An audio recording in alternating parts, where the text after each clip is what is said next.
Did y'all? Okay. I'm trying to figure out how I feel about it. I guess what I thought would happen happened, but you know, that whole Epstein list came out.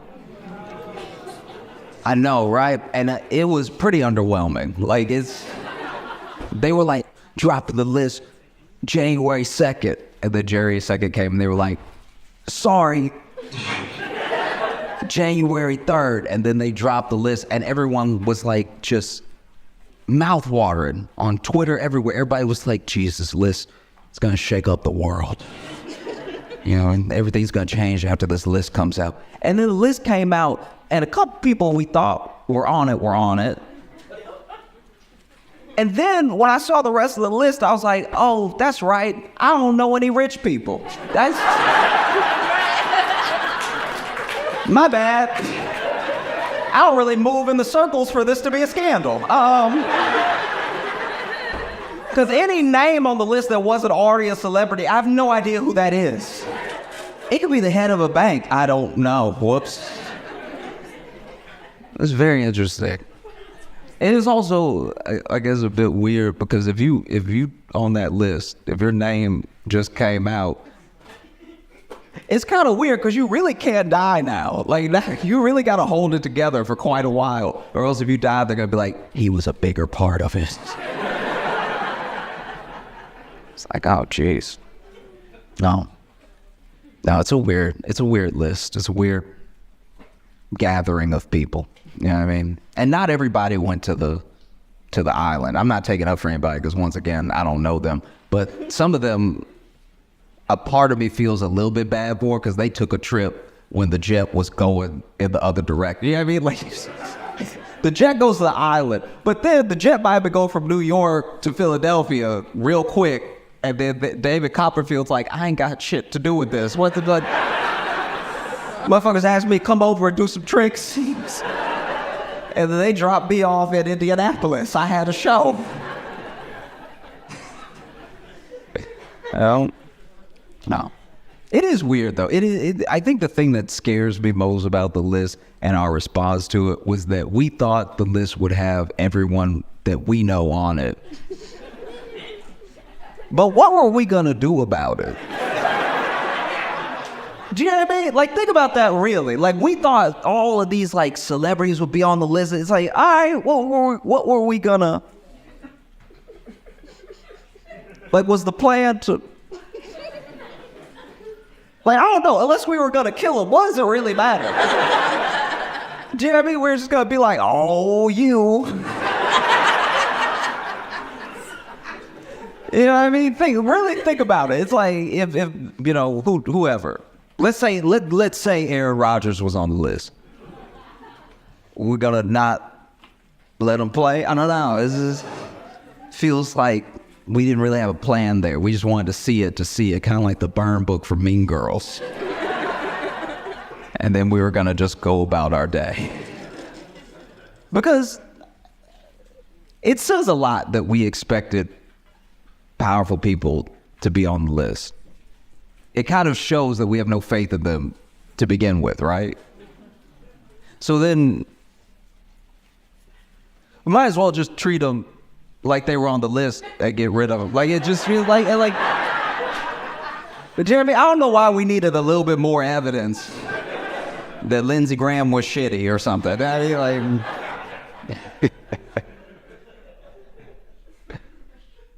I'm trying to be like a more like chill person.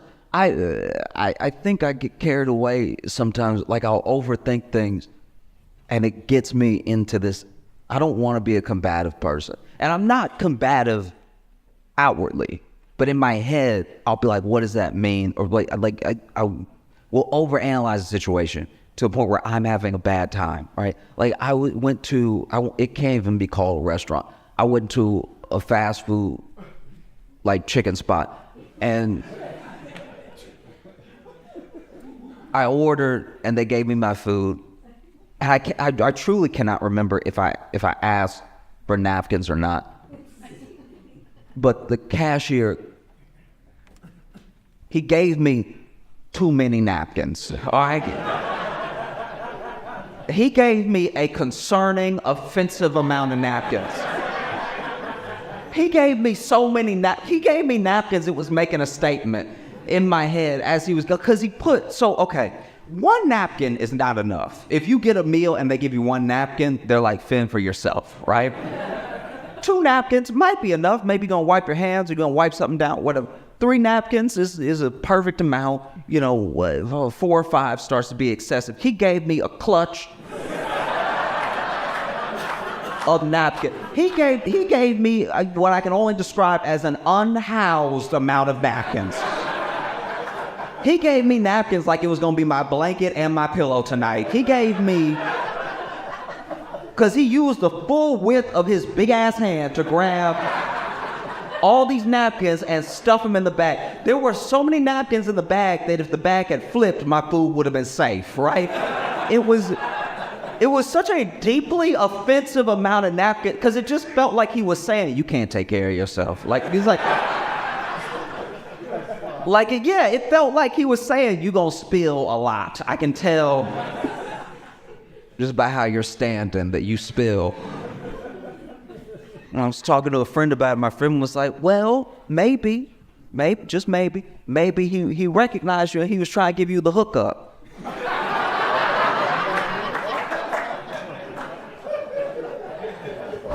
And I was like, okay, even if I'm trying to extend enough grace to not be offended and to think that my man likes my comedy, and so he's like, look,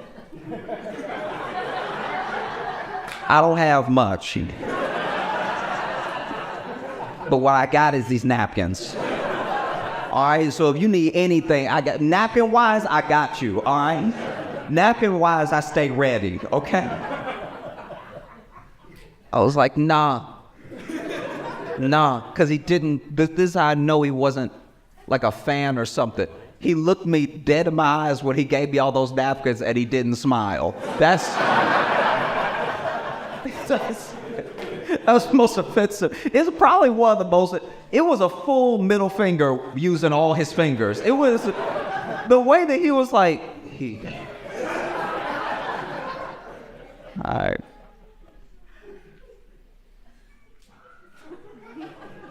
Deeply distressed. Okay, did you, by any chance, see the dude who jumped the judge? Okay, this is so, alright, okay, look, if you have not seen it, it's very quick. If you have not seen it, I'll try my best to bring you up to, okay. So basically, I didn't know everything was happening. I had to read about it after I saw it. But in the video, you see a judge and what I think is a stenographer. And I knew something bad was gonna happen because when the video starts, the stenographer in the corner already got his mouth open, right? And so the stenographer is looking ahead and going, and that is because, I don't know how big this man is, but there is a man already in the air flying towards the judge, okay? Now, I don't know, because of the angle, I don't know if he got a running start and started flying, or if he just flew from the defendant's stand. Because you know that table they got the defendants at, right? From the angle, it just looks like he jumped from there over, and then no judge's bench is eye level, all right, ever, okay? Which means he didn't just jump across and clear that space, he went up. And it is so sad that our first black superhero is this guy. Okay, so then he jumps over, he full Soulja Boy over the judge's bench, lands on her. Now, I knew he was gonna get her when I saw him in the air because she was getting out of the way too slow. Because I think even even, I think in her mind, even she was like, he gonna bust his head on this bench trying to jump up here to get me. Because she was kind of cold with it, where she wasn't freaked out even though he was flying her, which makes me feel like this must have happened before. And most people don't make it. Like, most people don't clear it and then they bang their head on the bench, you know what I mean? Because for the bailiff to not, the bailiff is nowhere to be found. He clearly jumped over the bailiff, right? Because the bailiff was probably like the stenographer was over here like, God dang. And so then he jumps up and lands on her. She goes down. They're both like under the bench for a second. Then the bailiff gets over there, and then I guess the stenographer, I don't know what this person's position was, but he was in a suit and he seemed very scared. They both start trying to fight this dude. So now this dude is whooping everybody's ass. Like, it's actually quite, like, in my mind, I was like, is he on drugs right now? Because how do you fight from the ground 3 people as you get up? You don't even see that in the UFC, right? And you'll never believe, okay, so she was denying his probation and she was about to sentence him, which is when he jumped over the bench and attacked her, right? And she was sentencing him. His case was battery with severe bodily harm. He did battery at the battery case. And I don't know what the other situation was. I have no idea. But she was about to sentence him. And I don't know how much time he was about to get. But it sounded like she was about to be like, I'm going to have to give you 8 years. And then this man was like, I'd like life, please. I'm sort of done with this outside world. Let me go ahead and stay forever. It's genuinely insane. I think that's the first person we've ever seen as a collective society that is going to get 10 million years. So, like, that's absolutely astounding. Yeah, I mean, if anything, I'm interested in what's going to happen next. I don't know if they'll let cameras in for it, but the judge said, the judge was like, I want to see him on Monday. This Monday, she's like, I want to see him on Monday by any means necessary. She used a full Malcolm X line. Because she was like, I didn't get to finish my sentence. Oof. I'll tell you what, though. I've been listening to some of Beyonce's album, the new album, the country one. And everyone has what feels like a lot of feelings. Like, some people are like, this isn't country. Some people are like, what a beautiful country album. You know, so. And some people are just interested in it because they feel like someone as big as Beyonce making a country album brings people back to at least some semblance of the history of, like, black origins within country music, right? Because and I don't expect everyone to know. I didn't know. My friend was telling me all of this stuff. I didn't just know this offhand. My friend was telling me that a lot of the instruments that come from early country, because like a lot of country comes from bluegrass, and so some of those bluegrass instruments were instruments that slaves made, right? Because they already had origins in West Africa. Things like the banjo, which were initially made with like gourds, stuff like that, like things that would later become the banjo, things that would become the fiddle, things that would become the tambourine, that were infused in this bluegrass that became this country music. Also, while a lot of the chanting from spirituals ended up as like choral elements and lyrics in some early country songs, and I thought that was so interesting. It's like weirdly buried because everything has to be such a binary for us. This is either black music or white music or anything, and I think people's contributions sometimes get diminished because of that. And then some people were talking about how it's important for Beyonce to make a country album because it is an overshadowing overshadowing experience of a black person doing country that opens door for more black people who were already doing country, right? And that there's been some resistance to that, which a part of me does kind of get. Like if you're in country and you see Beyonce coming, wouldn't you be like, we have to stop this? This can't, come on. Don't, please. Yeah, I mean, something seems like super, super white, and then a black person comes, and they're like very talented in it, you know? You let Tiger play a little bit of golf. And not only did he win all the titles, he banged all of your women. Tiger alone, and then you see Beyonce coming, you're like, can I have nothing? So yeah, that's where the resistance is coming from. You know. But that's why I find so fascinating about the origins of a lot of music in America. So much of that music comes originally in some aspect from slavery, whether it's like blues, country, you know, there are rock elements, there are jazz elements. It's amazing that this horrific thing, this really horrible thing, what the people that it happened to turned it into, is some of the most beautiful things that we have. I think that's incredible. I really do. I actually think about it a lot, because I don't think that everyone would be able to do that. Like, what if the roles were reversed?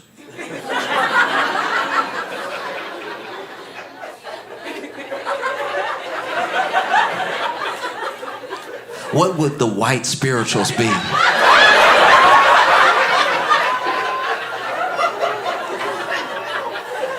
Because we can't take this lightly. We cannot take this lightly.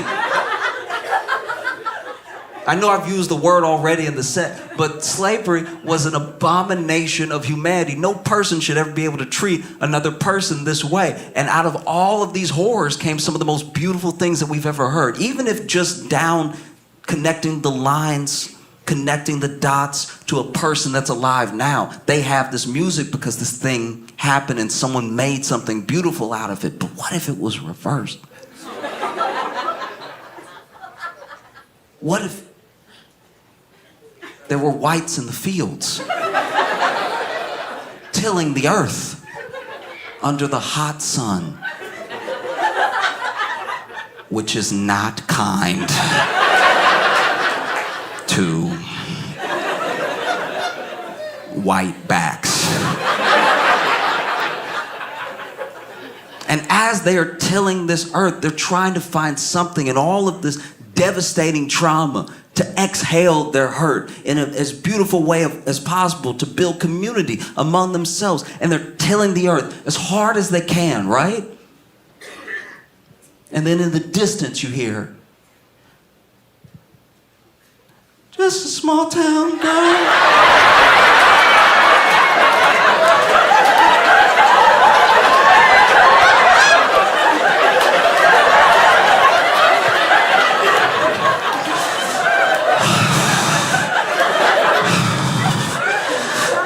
Living in a lonely world.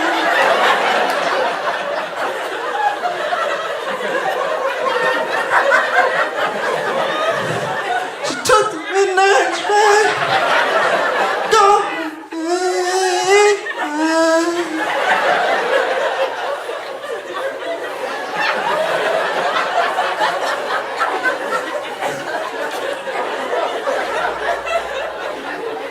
Slave Master Jamal comes out. What's that bullshit I hear?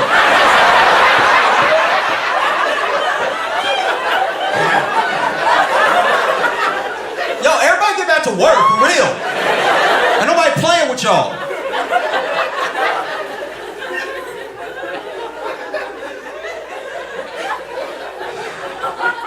I think that one very, very important thing that we have to do as people, like as a country, to move forward, is I think we have to genuinely decide who needs to be in jail. Do you know what I mean? Because this is my thing. We can all agree that you do need jail. Like, we've all met someone that was like, this feels like jail behavior. I don't want to risk running into this in traffic. I need you out over here, right? So we all have an understanding of the purpose of jail, but we don't seem to agree on everything that someone should go to jail for. But there are some baseline things that we all agree someone should go to jail for. But then people do those things, and then they don't go to jail. And then people do other things. Things that we say are very bad. Things that we say you should go to jail for. And then they go to jail. And then we do change the law while they're in jail. Like, I think about everybody who, was in jail for weed possession in states where weed is currently legal. They went to jail, and I understand that they broke the law, but they went to jail, and then we decided, as people, because it's something that had to be voted on, that, no, this thing shouldn't be illegal. And then they're sitting in jail like, so...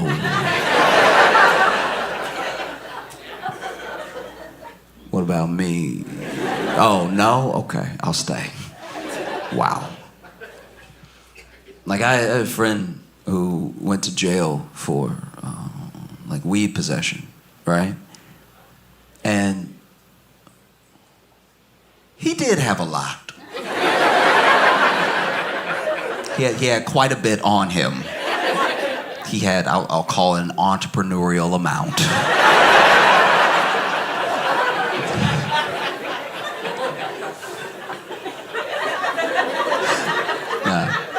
They popped his trunk and they were like, oh, you're a businessman.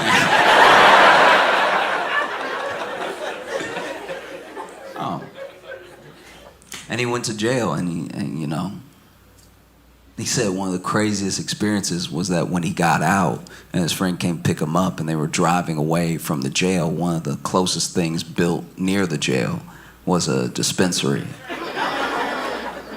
And so he's like, maybe they're hiring.